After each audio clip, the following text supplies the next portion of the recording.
أشهد أن لا إله إلا الله وحده لا شريك له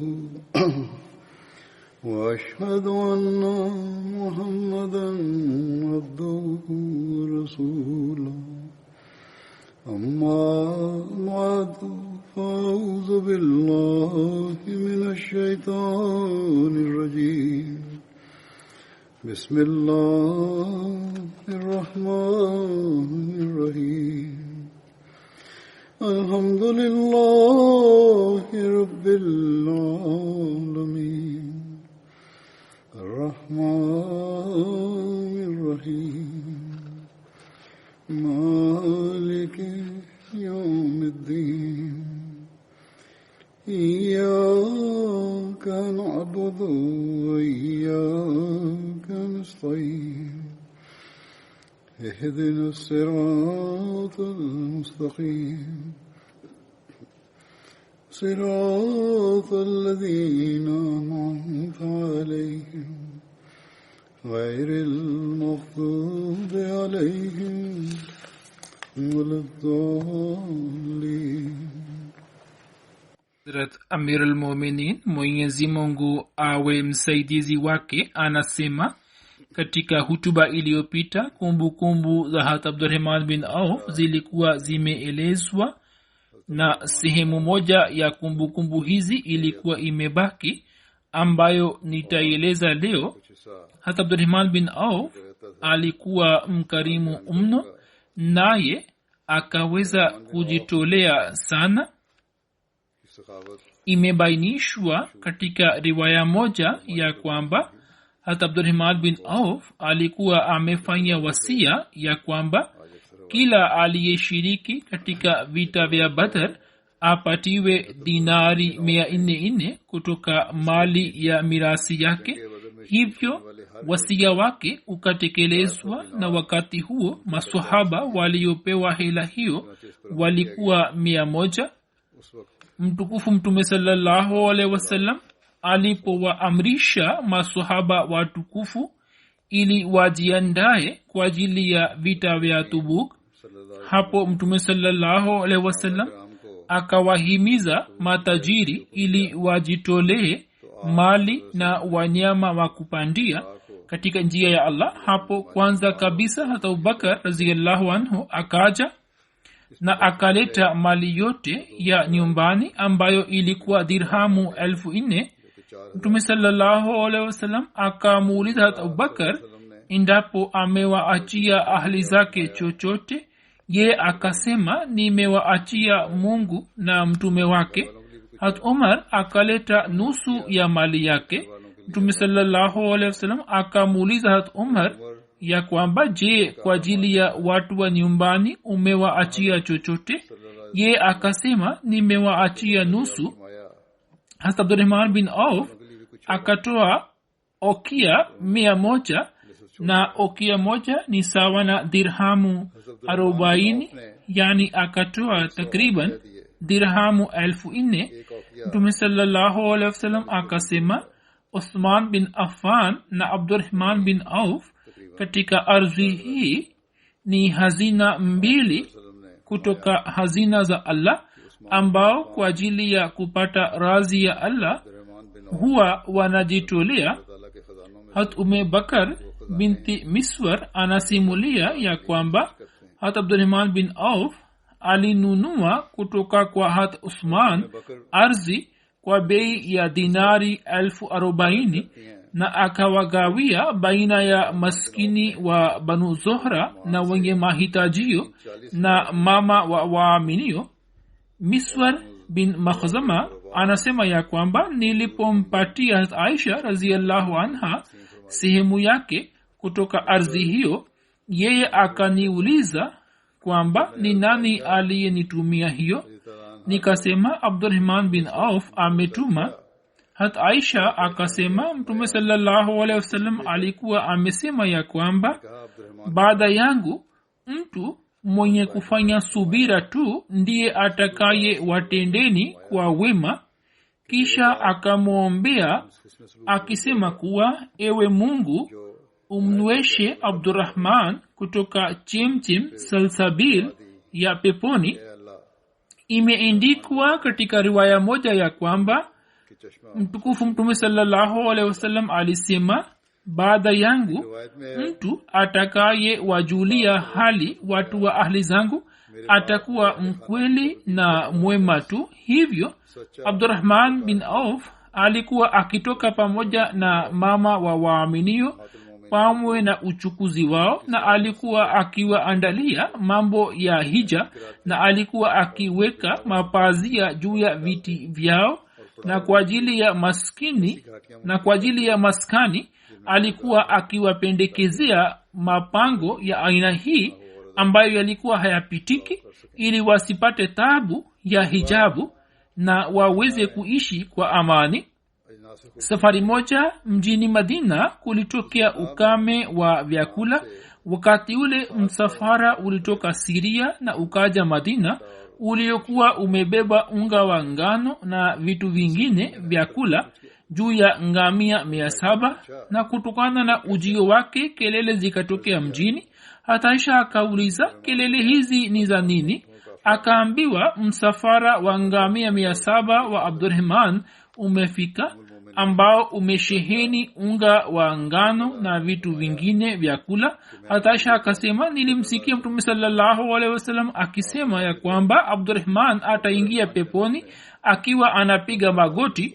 Riwaya hiyo ya Aisha radhiallahu anha ilipomfikia Abdurrahman bin Auf, ye akaja kwake na akasema, ewe mamangu, na kufanya uwe shahidi ya kwamba bidhaa hizi zote na vyakula na vitu vyote hivi, hata vitambaa vya ngamia, nimevitoa katika njia ya Allah ili niingie peponi nikiwa natembea.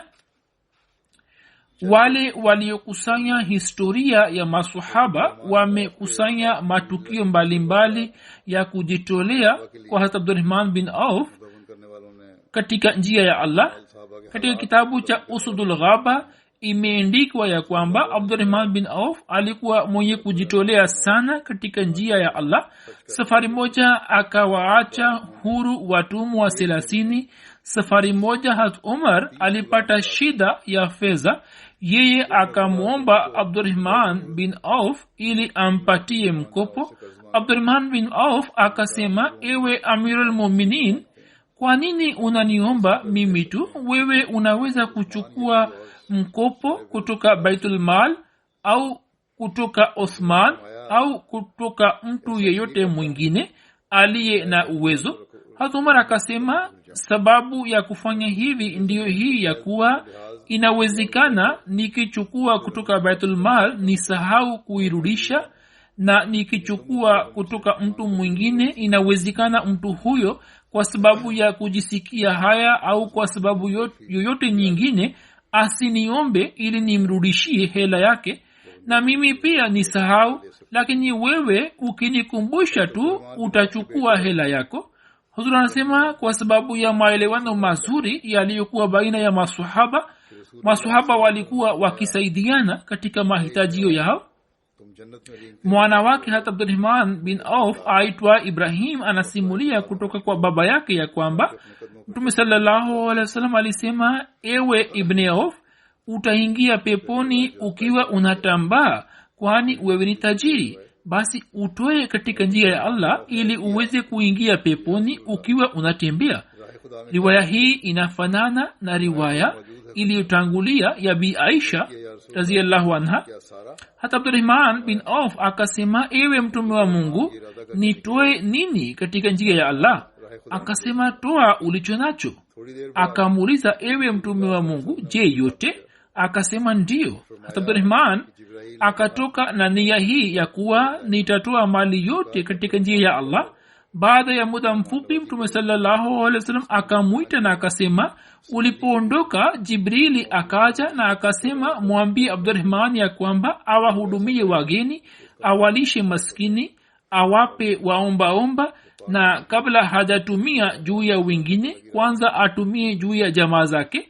Atakapofanya hivyo mali yake itatakasika, na hapo si kwa kutambaa bali utaingia peponi ukiwa unatembea.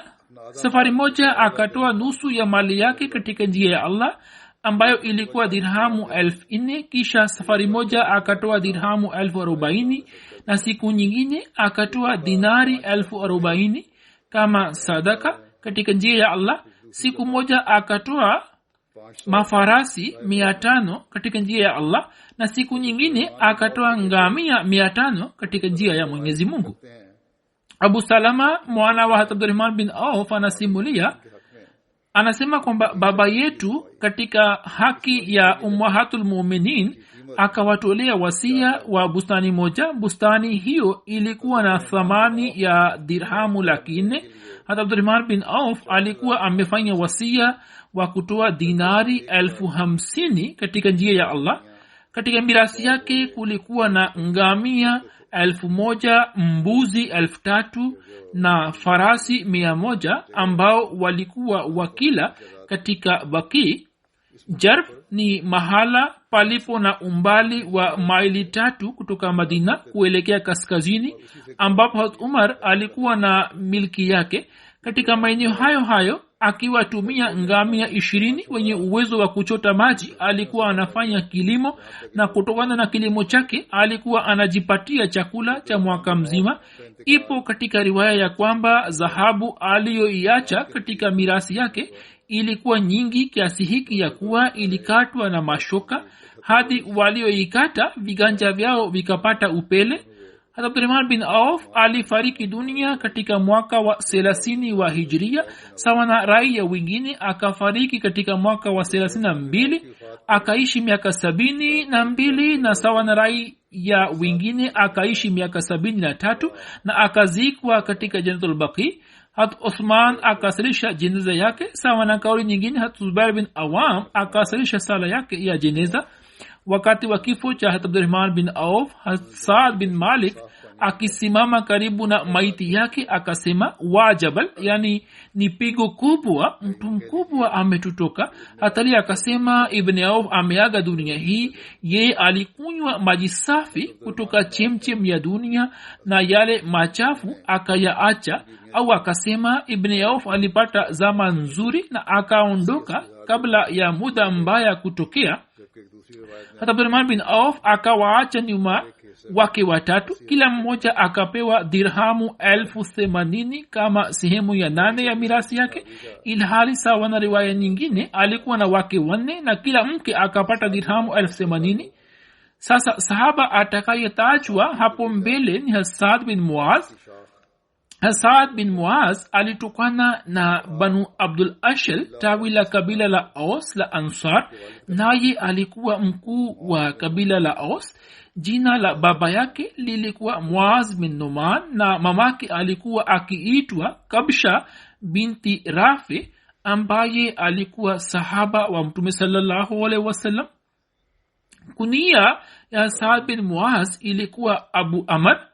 Mke wa Saad bin Muaz alikuwa Hind binti Simat, ambaye pia alikuwa sahaba wa Mtume sallallahu alaihi wasallam. Kutoka Hind, Hazrat Saad alikuwa na watoto kina Amr na Abdullah. Saad bin Muaz na Hazrat Hussein bin Uzair walikubali Islam kwa mkono wa Musa bin Umair. Na Musa bin Umair kabla ya kushiriki kwa masahaba 70 katika bayati Aqaba Thania alikuwa amekuja Madina. Alikuwa ametumwa Madina kutokana na amri ya Mtume sallallahu alaihi wasallam. Alikuwa akiwaita watu kwenye Islam na alikuwa akiwasomea Qurani tukufu. Hasan bin Muaz aliposilimu akasema kwa Banu Abdul Ashal ya kwamba ni haramu kwangu kuongea na kina baba na kina mama wenu hadi muwe mmesilimu. Hivyo watu wote wa kabila lile wakakubali Islam. Na kutoka kwa Maansar, familia ya Banu Abdul Ashal ilikuwa familia ya kwanza ambayo wanaume na wanawake wote wa familia hiyo wakakubali Islam. Hasad bin Muaz akawaleta Musa bin Umair na Asad bin Zurara nyumbani kwake.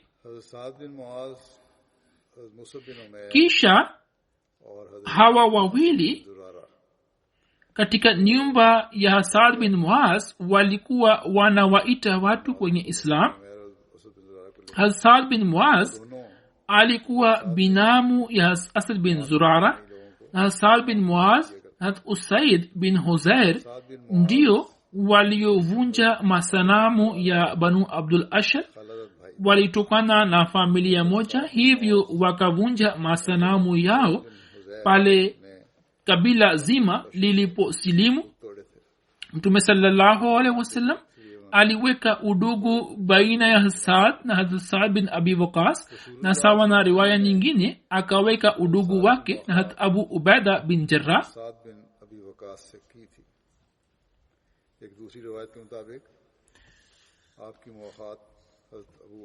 Mirza Bashir Ahmad Sahib radhiyallahu anhu akieleza tukio la kusilimu kwa Hasad bin Muaz ameandika katika kitabu chake cha Sira ya Khataman Nabiyyin ya kwamba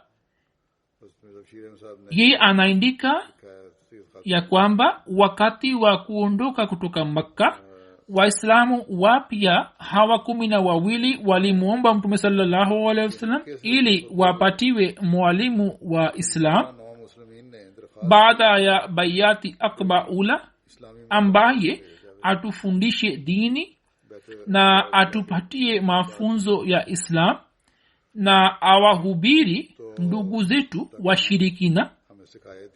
Mtume sallallahu alaihi wasallam akamtuma pamoja nao Musa bin Umair ambaye alikuwa kijana mwaminifu wa kabila la Banu Abduddar. Katika zama zile wabashiri wa Islam walikuwa wanaitwa qari au mukri, kwani shughuli zao kubwa zilikuwa za kuwasomea watu Qurani tukufu, kwani hiyo ndiyo ilikuwa njia bora kabisa ya kufanya mahubiri ya Islam. Hivyo Musa pia alipofika Yasrib akiwa mbashiri, basi kwa sababu ya kuwasomea watu Qurani akaanza kujulikana kwa jina la Mukri.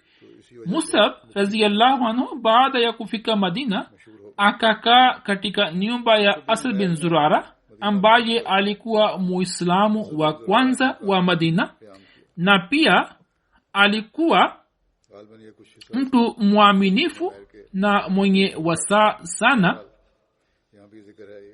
na akaifanya nyumba hiyo yani nyumba yake kama kituo cha mahubiri, na akaanza kujishughulisha katika kutekeleza wajibu wake kwa moyo wote na kwa bidii. Na kwa kuwa mjini Madina Waislamu walikuwa wamepata nafasi ya kujumuika kwa pamoja na amani pia ilikuwepo, hivyo kutokana na rai ya Asad bin Zurara, Mtume sallallahu alaihi wasallam akamteua Musa bin Umair ili awasalishe Ijumaa, na kwa njia hiyo maisha ya kijamii ya Waislamu yakaanza kusonga mbele. Na kwa fadhila za Allah, katika muda mfupi tu Islam ilianza kuenea katika nyumba mbalimbali za Madina, na watu wa kabila la Aus na Khazraj wakaanza kusilimu, na baadhi ya wakati kabila zima likasilimu. Hivyo kabila la Banu Abdul Ashal lilikuwa limesilimu kwa wakati mmoja. Kabila hilo lilikuwa sehemu maarufu ya kabila la Aus, na kiongozi wake alikuwa anaitwa Saad bin Muaz, ambaye alikuwa si kiongozi mkuu wa kabila la Banu Abdul Ashal tu, bali pia alikuwa kiongozi wa kabila la Aus.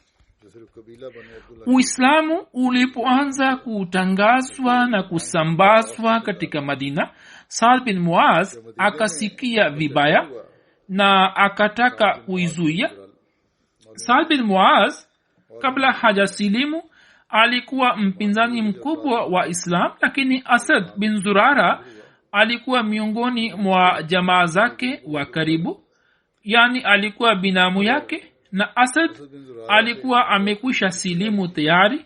Na kutokana na sababu hii Saad bin Muaz alikuwa hapingi moja kwa moja ili asije akaleta matatizo ya kifamilia. Hivyo akamwambia jamaa yake mwingine aitwaye Usaid bin al-Huzair ya kwamba kwa sababu ya Asad bin Zurara mimi najisikia aibu, najisikia haya kidogo, lakini wewe uende na ukamzuie Musab ya kwamba asieneze upagani katika watu wetu, na pia umwambie Asad ya kwamba mwenendo huo si vizuri. Usaid alikuwa miongoni mwa viongozi maarufu wa kabila la Banu Abdul Ashal. Hata hivyo baba yake alikuwa amesimamia kabila zima la Aus katika vita vya Boas, na vita hii iliyokuwa ikipiganwa baina ya makabila mawili Aus na Khazraj ya Madina kabla ya Islam. Na baada ya Saad bin Muaz, Usaid bin al-Huzair alikuwa na athari yake kubwa katika kabila lake,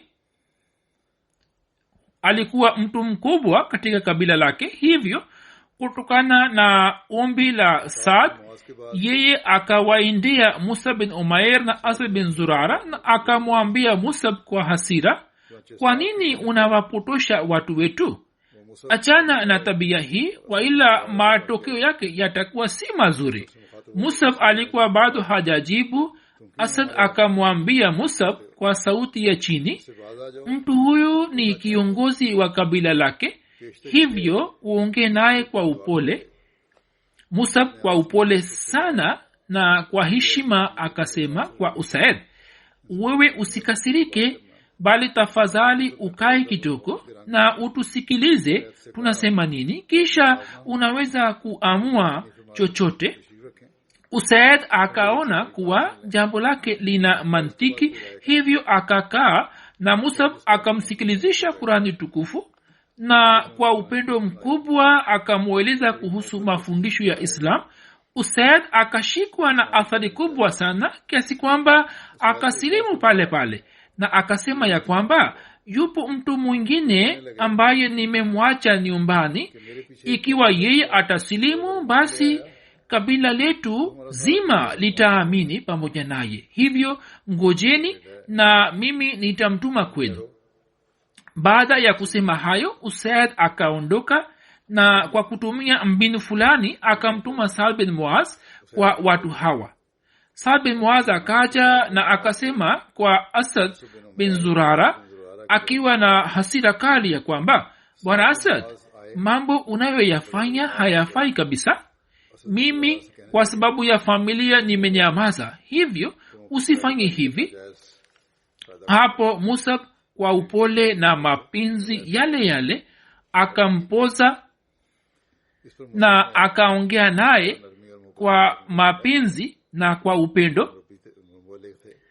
Akasema kwamba ukae na utusikilize, na kama utakuwa na jambo lolote la kupinga basi ulikatalie tu. Sasa akasema sawa, jambo hili linaeleweka, na kwa kuweka mkuki wake kuwa chini akaketi. Hivyo Musab akaanza kumsomea Qurani tukufu, kisha akamweleza kuhusu sheria ya Islam kwa njia iliyo nzuri. Muda si muda hata mtu huyo pia alikuwa ameshikwa na imani tayari, yani Saad bin Muaz pia kwa kuyasikiliza mawaidha haya akapoa na kusilimu. Hivyo Saad bin Muaz akaoga na kusoma tashahud, kisha Saad bin Muaz na Usaid bin al-Huzair wakiwa pamoja wakawaendea watu wa kabila lake, na Saad akawauliza kwa njia yake makhsus ya Kiarabu ya kwamba, eni watu wa Banu Abdul Ashal, mnanionaje? Wote kwa pamoja wakasema, wewe ni kiongozi wetu na ni mtoto wa kiongozi wetu, nasi kwa 100% tunakuamini. Naye akasema, basi sitahusika nanyi hadi muwe mnamwamini Mungu na mtume wake. Kisha Saad akawafahamisha sheria ya Islam, na jua lilikuwa bado halijazama. Siku ile ilikuwa bado haijaisha. Kabila zima likasilimu, na Saad na Usaid kwa mikono yao wakayatoa nje masanamu ya watu hao na wakayavunja. Saad bin Muaz na Usaid bin Uzair waliosilimu siku ile huwa wanajulikana kama masahaba wakubwa mno, na walikuwa na cheo kikubwa katika maanswar, na haswa Saad bin Muaz ambaye katika maanswar wa Madina alikuwa na cheo kama vile katika wahamiaji wa Makka hata Abubakar Siddiq radhiyallahu anhu alikuwa nacho. Kijana huyo alijifanya kuwa mtu mwaminifu, mkweli na ashiki mkubwa wa Mtume sallallahu alaihi wasallam, na kwa kuwa yeye alikuwa kiongozi wa kabila lake na pia alikuwa na busara kubwa mno, hivyo akapata makamu ambayo masahaba makhsus na maalum walikuwa nayo katika Islam. Hamza Bashir Ahmad Saheb anaandika ya kwamba kifo chake Saad kilipotokea katika ujana wake, kauli ya Mtume sallallahu alaihi wasallam isemayo kuwa arshi ya Rahman imetikisika juu ya kifo cha Saad bin Muaz ilikuwa imebeba ukweli mzito ndani yake. Ilmuradi Islam ikaendelea kuenea katika kabila la Aus na Khazraj kwa kasi sana.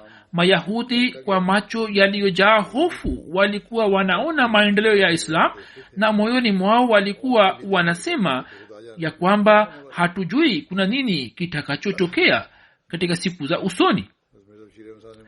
Hamza Bashir Ahmad Saheb ameandika katika kitabu chake cha Sira ya Khataman Nabiyyin ya kwamba muda mchache tu ulikuwa umepita tangu Mtume sallallahu alaihi wasallam afike Madina, ambapo Abdullah bin Ubay bin Sulul, mkuu wa kabila la Khazraj, na marafiki zake washirikina wakapokea barua moja kutoka kwa Makuraish wa Makka ikiwa na ujumbe huu ya kwamba nyinyi mtelekeze katika kumhifadhi Muhammad, wa ila hakuna kheri kwenu. Hivyo barua ile ilikuwa na maneno yafuatayo: nyinyi mmempa mtu wetu Muhammad uhifadhi, nasi tunasema kwa kuapa kwa Mungu ya kwamba moja, mumwache na mupigane vita dhidi yake, au mfukuze nje ya mji wenu, la sivyo sisi tukitumia nguvu zote tutawashambulieni na tutawaua wanaume wenu wote na tutawateka wanawake wenu na kuwahalalisha kwa ajili yetu. Barua hiyo ilipofika Madina, Abdullah na wenzake ambao tangu mwanzo walikuwa na chuki moyoni dhidi ya Islam na vinyongo vyao dhidi ya Mtume sallallahu alaihi wasallam na Islam vilikuwa vimeshika mizizi ndani kwa ndani, wakaanza kujiandaa kwa ajili ya kupigana vita dhidi ya Mtume sallallahu alaihi wasallam. Mtume sallallahu alaihi wasallam alipopata taarifa hii, mara moja akakutana nao, akawaendea na akawafahamisha kina Abdullah bin Ubay bin Sulul na wenzake ya kwamba endapo mtapigana vita pamoja nami mtapata hasara, kwani watakaopigana vita dhidi yenu ni ndugu zenu, na watu hawa waliosilimu ni watu wa kabila lenu, ni wakazi wa mji wenu, na mkipigana vita basi watu hawa kutoka kwangu watapigana vita dhidi yenu, na kwa vyote vile watu wa Aus na Khazraj watanisaidia mimi. Kisha akasema kuwa ikiwa mtapigana vita dhidi yangu, basi maana yake ndiyo hii ya kwamba nini mtainua upanga dhidi ya watoto, ndugu na baba zenu. Sasa mufikiri tu ya kwamba jambo hilo ni sawa au la. abdullah na wenzake ambao bado walikuwa hawajasahau maangamizo ya vita vya Boas yaliyokuwa yametokea kutokana na kupigana kwao wenyewe kwa wenyewe, wakaelewa nao wakaachana na nia hiyo. Quraish waliposhindwa katika njama yao, baada ya muda si mrefu wakawatumia Mayahudi wa Madina barua nyingine ya aina hiyo. Kimsingi shabaha ya makafiri wa Makka ilikuwa hii ya kwamba kwa kutumia kila njia iwayo jina la Islam lifutuliwe mbali na hata alama zake zifutwe kutoka dunia.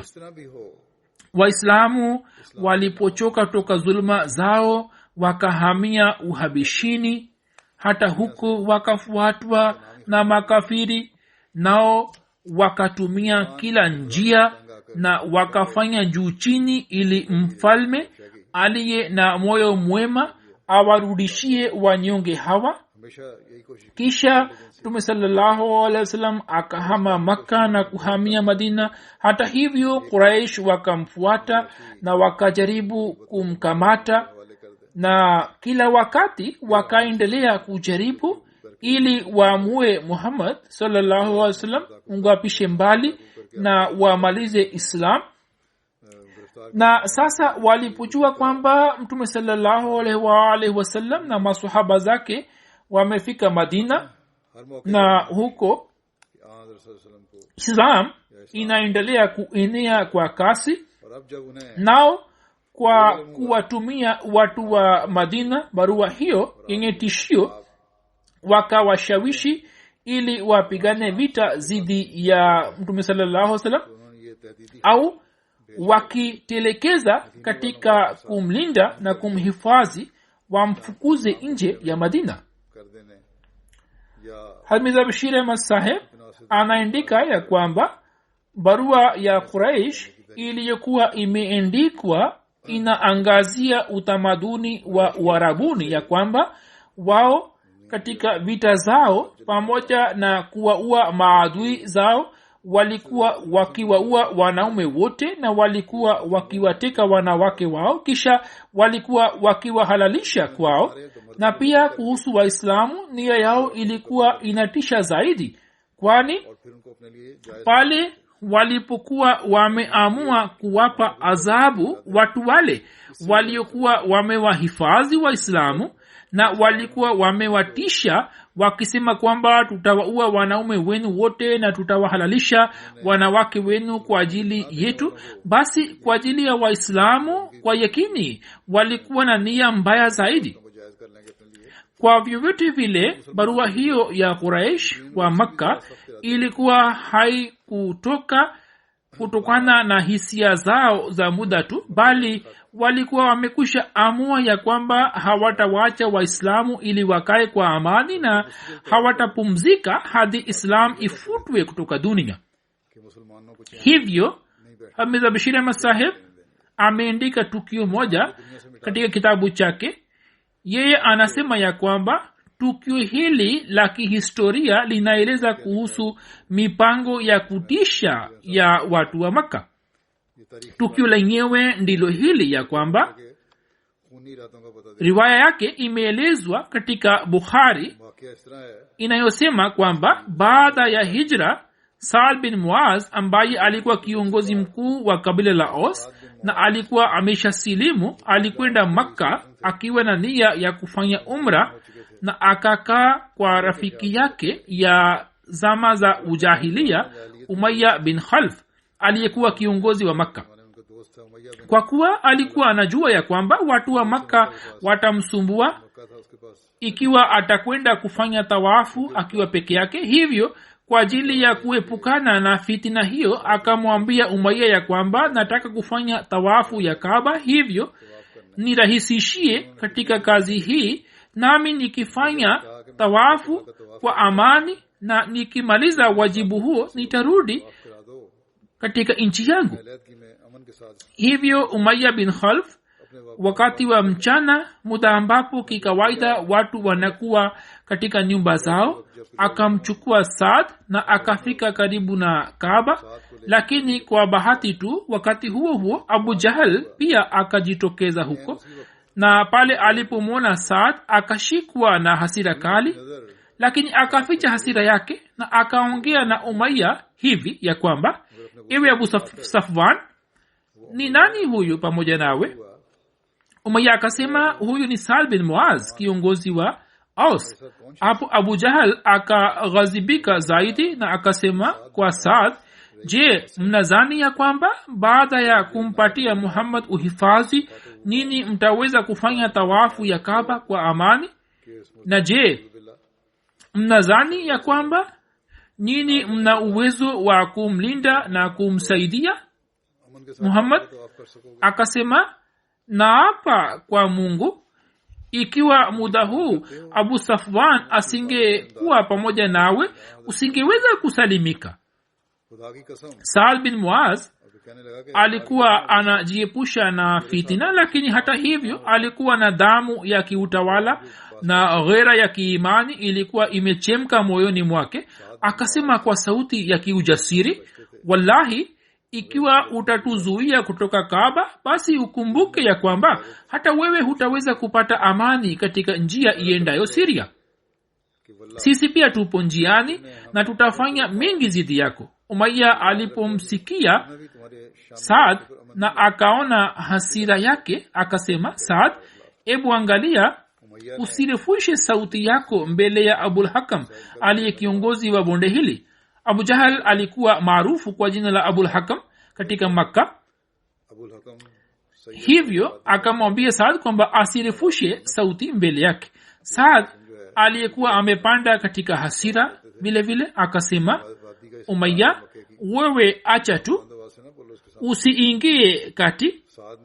Wallahi, si sahau bishara hii ya Mtume sallallahu alaihi wasallam isemayo kwamba wewe siku moja utauawa na Waislamu. Umayya akasikia habari hiyo na akashtuka mno, na akaja nyumbani na akamwambia mkewe habari hiyo ya Saad, na akasema, na hapa kwa Mungu sitatoka kamwe nje ya Makka dhidi ya Waislamu. Yani yeye alikuwa na yakini ya kwamba Mtume sallallahu alaihi wasallam amesema hiyo, na muda wote kile anachokisema kinatimia. Hivyo habari hiyo pia inayonihusu mimi itapata kutimia. Lakini kutokana na kudra ya Mwenyezi Mungu, wakati wa vita vya Badr, Umayya akalazimika kutoka nje ya Makka, na katika vita ile akauawa na Waislamu na kufikia mwisho wake. Huyo ndiye yule Umayya ambaye kwa sababu ya dini ya Islam alikuwa anamtesa Hazrat Bilal. Ipo riwaya moja ya Bukhari, Hazrat Abdullah bin Masud anasimulia ya kwamba Saad bin Muaz alikwenda akiwa na nia ya kufanya umra. Hazrat Abdullah anasema ya kwamba yeye akakaa kwa Umayya bin Khalf. Abu Safwan alikuwa na uhusiano wa zamani pamoja na Umayya. Umayya alipokuwa akija Madina alikuwa anaishi kwa Saad. Hivyo Saad alipoamua kufanya umra akafikiri kwamba atakaa kwa Umayya na atafanya umra kwa amani na kwa usalama. Umayya alikuwa na kawaida yake ya kwamba alipokuwa anakwenda Syria na alikuwa anapita Madina alikuwa anaishi kwa Saad. Hivyo Saad pia akaamua kukaa kwake. Umayya akasema kwa Saad kwamba ngoja kidogo, na wakati wa mchana pale watu watakapokuwa wamepumzika majumbani mwao, ndipo uende na ukafanye tawafu.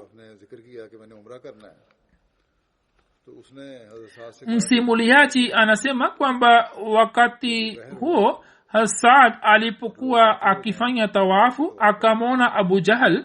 Abu Jahal akasema, ni nani huyo anayefanya tawafu ya Kaaba? Saad akasema, mimi ni Saad. abu jahal akasema, je, utaweza kufanya tawafu ya kaaba kwa amani ilhali mmewapa uhifadhi kwa Muhammad sallallahu alaihi wasallam na wenzake? Hasan akasema ndiyo. Ndipo wakatoleana matusi. Umayya akamwambia Hasan, usirefushe sauti yako mbele ya Abul Hakam, kwani yeye ni kiongozi wa wakazi wa bonde hili. Hasan akasema, wallahi, ikiwa utanizuia kufanya tawafu ya Kaaba, mimi pia nitakufungia biashara yako ya Siria. Hat Abdullah bin Masud radhiyallahu anhu anasema ya kwamba Umayya akaendelea kumwambia Saad kwamba usirefushe sauti yako, na akaendelea kumzuia kusema maneno. Saad akapata hasira kali na akamwambia Umayya akisema kwamba wewe wache tu, usiingilie kati, wacha tuongee. Na akasema kwa Umayya ya kwamba nilikuwa nimemsikia Mtume sallallahu alaihi wasallam akisema kwamba Abu Jahl ndiye atakaye kuwa sababu ya mauaji yako, atakuwa sababu ya kuuawa kwako. Umayya akasema, je, mimi? Hasan akasema ndiyo wewe. Hapo Umayya akasema, wallahi, Muhammad anaposema jambo hasemi uongo. Ndipo akaenda kwa mkewe na akamwambia, je, unajua ya kwamba ndugu yangu ya Yasrib amesema nini? Yeye akasema, amekwambiaje? Umayya akasema, yeye amesema ya kwamba yeye amemsikia Muhammad sallallahu alaihi wasallam alikuwa akisema kwamba Abu Jahl atakuwa muuaji wangu. Mke wake akasema, wallahi, Muhammad hasemi uongo. Hata Abdullah bin Masud alisema ya kwamba makafiri walipotoka kwa ajili ya vita vya Badr na mtu mmoja akaja kwa Umayya kwa ajili ya kupata msaada, ndipo mkewe akamwambia, je, hukumbuki kile alichokuwa akisema ndugu yako wa Yasrib? Umayya alisema, mke wake akasema, je, hukumbuki? Umayya alipenda na alitaka kwamba asitoke, lakini Abu Jahal akamchochea akisema kwamba wewe ni kiongozi kati ya viongozi wa bonde hili, hivyo utoke pamoja nasi hata kwa siku moja mbili tu. Hivyo akaenda pamoja nao na Mwenyezi Mungu akamfanya auawe. Katika riwaya nyingine, habari ya kushiriki kwa Umayya bin Khalf katika vita vya Badr na jinsi alivyouawa imeelezwa hivi. Hasad akasema, Umayya, naapa kwa Mungu, nilikuwa nimemsikia Mtume sallallahu alaihi wasallam akisema kuwa maswahaba watakuua. Yeye akauliza, hapo katika Makka? Hasad akasema, hiyo sijui.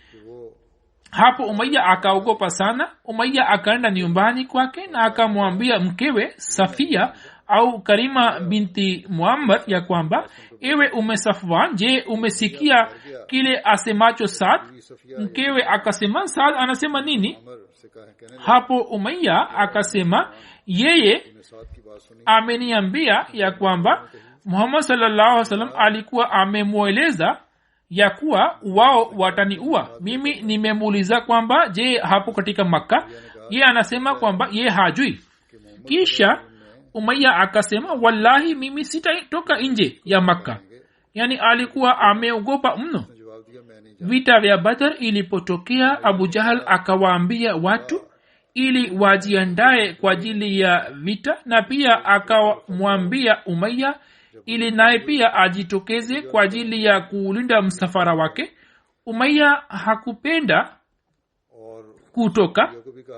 Abu Jahl akaja kwake na akasema, Abu Safwan, watu watakapokuona kuwa umekaa nyuma ilhali wewe ni kiongozi wa wakazi wa bonde, basi nao pia watabaki nyuma pamoja nawe.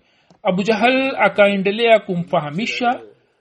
Ndipo Umayya akasema, kama unanilazimisha basi nitamnunua ngamia mmoja mzuri sana kutoka Makka.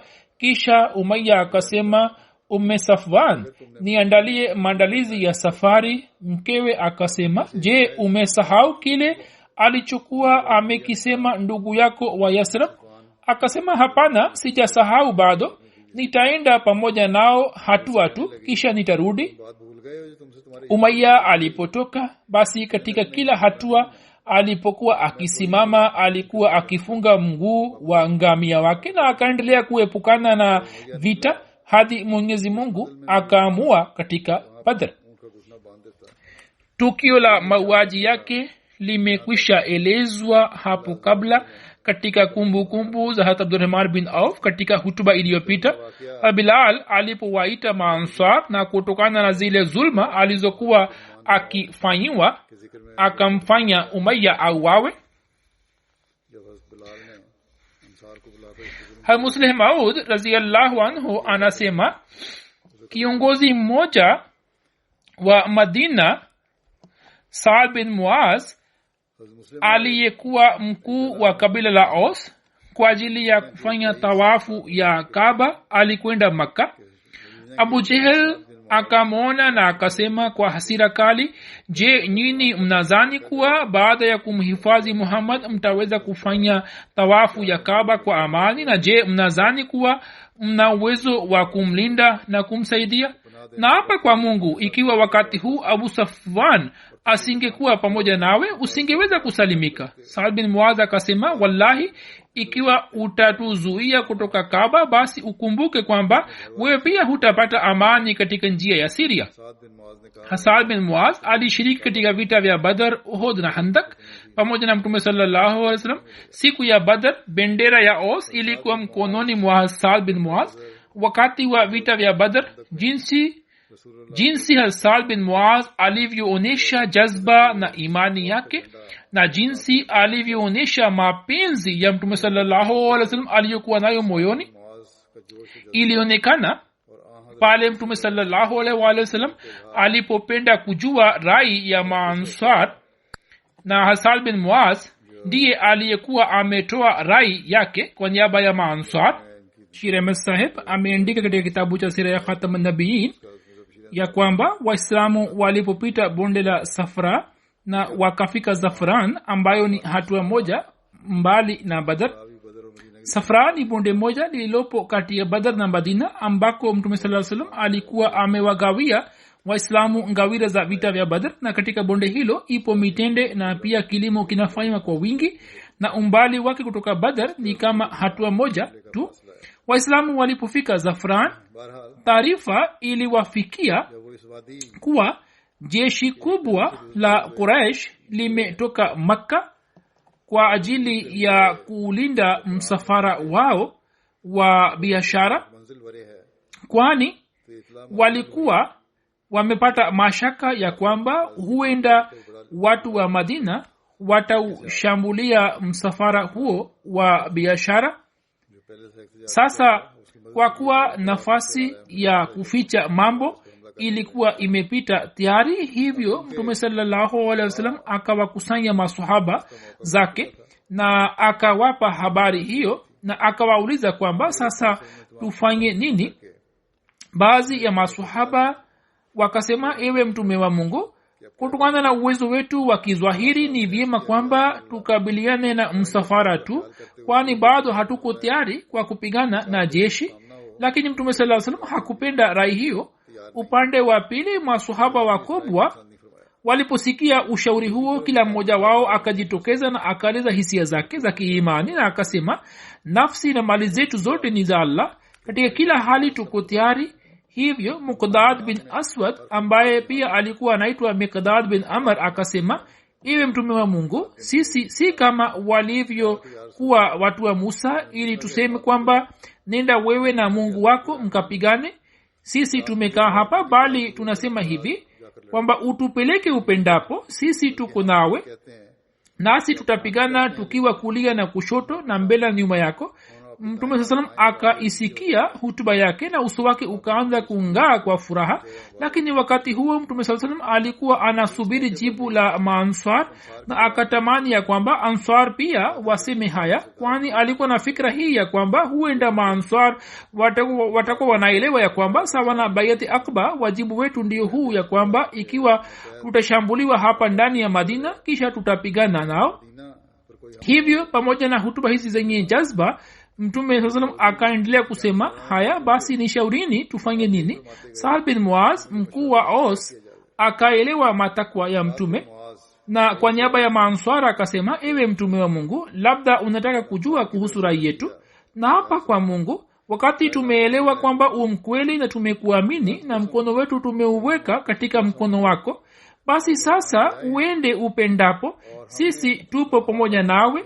Na naapa kwa dhati yule ambaye amekutuma kwa haki ya kwamba ikiwa utatuamuru ili tujitupe baharini, sote tutajitupa na hakuna yeyote atakayekaa nyuma, na wewe Mungu akijalia utatukuta tukiwa na subira katika vita na utaona jambo litakalo burudisha macho yako.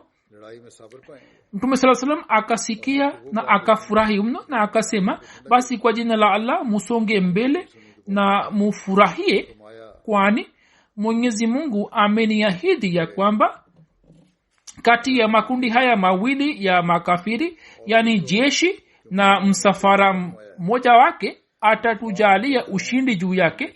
Na hapa kwa Allah, wakati huu natazama mahala pale ambapo watu wa maadui watauawa na wataanguka, na hivyo ndivyo itokeavyo. Tunasema kwamba bado kumbukumbu zake zinaendelea, kilichobaki kitaelezwa katika hutuba ijayo inshallah.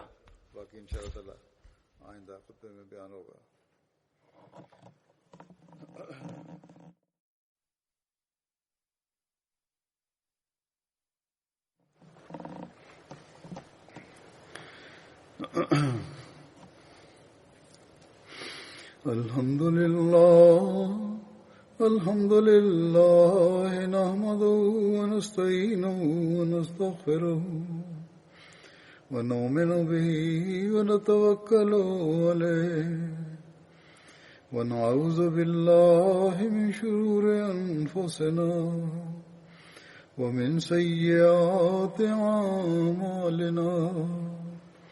من يهده الله فلا مضل له ومن يضلل فلا هادي له ونشهد أن لا إله إلا الله ونشهد أن محمدا عبده ورسوله.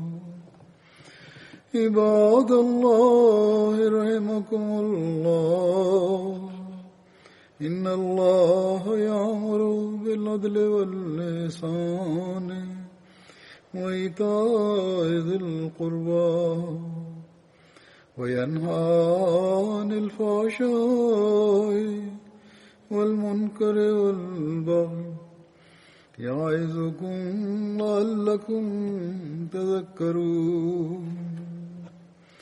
اذكروا الله يذكركم وادعوه يستجب لكم ولذكر الله أكبر.